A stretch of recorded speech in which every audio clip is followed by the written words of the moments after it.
इसके सिलसिले में आपको पैसे मिलेंगे।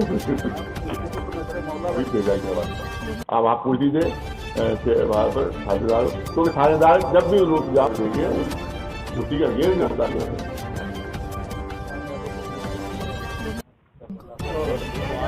मौलाना साहब, जिस तरीके से ये धरना दिया जा रहा है पुलिस प्रशासन से, जिला प्रशासन से और ख़ासतौर से जो है जो विभाग है जो एलडीए देखता है सारे मामला को, क्या मसला है, किस तरीके का विवाद है और कहाँ पे जो है अतिक्रमण किया गया है या कब्जा किया गया है? बिस्मिल्लाहिर्रहमानिर्रहीम। देखिए ये हमारे क्या होता है, वक्त अल-औलाद एक और वक्त अल-खैर होता है। ये आपातकालीन करवा जो है वक्त अल-औलाद यानी जो जिन्होंने वक्त किया था उनकी औलाद में ही इस मेहनत में तवज्जो हो सकता है। तो उन्हीं औलादों में मुतवल्ली आप खुदे रहे और खूब बेचते रहे। सब पीछे पीछे उन्होंने खूब बेचा है और नाजायज़ तरीके से बेचा है। तो जो कि जबकि वक्त औलाद हो चाहे खैर हो खुद नहीं सकता, फरोख्त कर सकता। तो अब इतनी बेमारियाँ देख कर इन्होंने हमारे बोर्ड में हमें यहाँ पर एडमिनिस्ट्रेटर बनाया ताकि देखा जाए कि क्या क्या बेमारियाँ हैं। तो हमने देखा है कि वाकई पूरी ज़मीनें वो की औलादों ने बेच डाली, जो मुतवल्ली बने थे सब बेच के उन्हें बीमारी करके सब खा पी गए, जबकि वो सब नाजायज़ है, उसको सबको खाली होना चाहिए। लिहाजा इस सिलसिले में हमने बातचीत हुई कि भाई उनके पास साख्त क्या है, उनके पास क्या है, कोई उनके पास साख्त नहीं है। उन्होंने जो खरीदा है वो मुतवल्लियों तो खरीदा है, लेकिन मुतवल्ली बेच ही नहीं सकता। वो बैनामे दिखाते हैं, ये बैनामा, अब बैनामा देखो जो बैनामा इसने किया है उसको अधिकार भी था बैनामा करने का। हमारे घर के कोई बैनामा कर दे और आप कागज लेने के लिए कब्जा कर देंगे, ये बैनामा है। तो ये तो देखता होगा कि वो मालिक भी है कि नहीं, वो बैनामा कर भी सकता है कि नहीं कर सकता है। तो आखिर में हाईकोर्ट में 14 में उन्होंने फैसला जो दिया कि ये वक्फ है और इस पर जो है वक्फ बोर्ड जो है चंबन की कार्रवाई करके कब्जे पे ले। इन्होंने चंबन की कार्रवाई उस जमाने में नहीं हुई, वो जो वसीम त्यागी था उसको यही बता, उसी मिली भगत ही से सब बना है, इतना बना है यहाँ कब्जा हुआ है तो उसी की मिली भगत से हुआ है टोटल।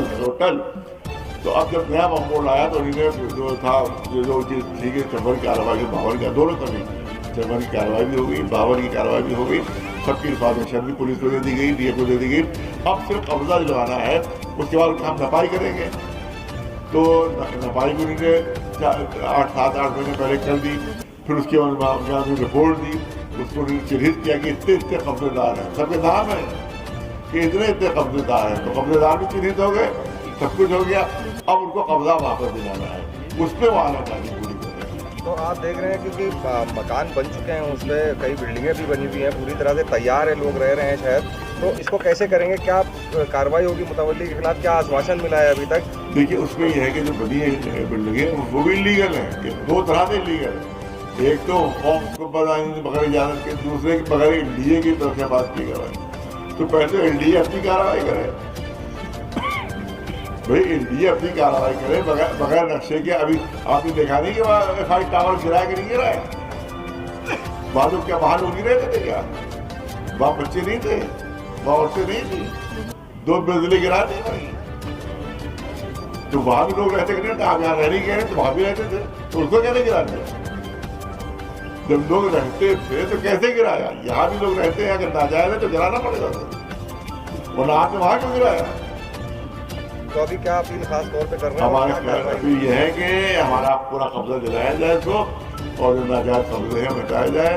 और ये जो सचिन टंडन है ये किराएदार था, 98 तक इसकी किराएदारी थी और 18 के बाद किराएदारी की खत्म हो गई। ये नाजायज तरीके से 25 साल से इसको रह रहा है। इसमें एक सामने बात आई है, पुलिस प्रशासन पे भी आरोप लग रहे हैं कि उनकी मिली भगत हो सकती है, क्या ये? बिल्कुल मिली भगत है, वो अंदर सुबह तो कहते हैं कि नहीं बनवा रहे, रात में वो अलाउ कर देते हो, सब चीज़ें बनना शुरू हो जाता था और सब पुलिस की निगरानी सामने वहाँ पर पुलिस वाले बैठे रहते हैं अंदर, वहीं पर खाना उनका होता है अंदर ही। वैसे टंडन क्या कभी उनकी दावत होती है, कभी काशान की दावत होती है उनकी, कभी महेंद्र की दावत होती है, वो हराम को खिलाते हैं या हराम को खाते रहते हैं। क्या अभी तक जिला प्रशासन से किसी से कोई बातचीत हुई है? मुसलसल बातचीत हुई है, डीएम साहब पर 5 मरतबा कागजात पूरी फाइल दी गई है, डीएम साहब को दी गई, डीएमओ साहब को दी गई, सबको दिया गया, लेकिन अभी तक कार्रवाई नहीं हुई। अब उन्होंने वादा किया है कि वो 21 को इस सिलसिले में अल्पसंख्यक विभाग को बुला करो, सबको बुला करो और यहाँ भी बुला कभी कार्रवाई आप करेंगे। ये अपनी वादा किया नहीं, अगर कार्रवाई नहीं की तो फिर हमने बताया कि अंदर में हमारा डिस्कशन चालू होगा।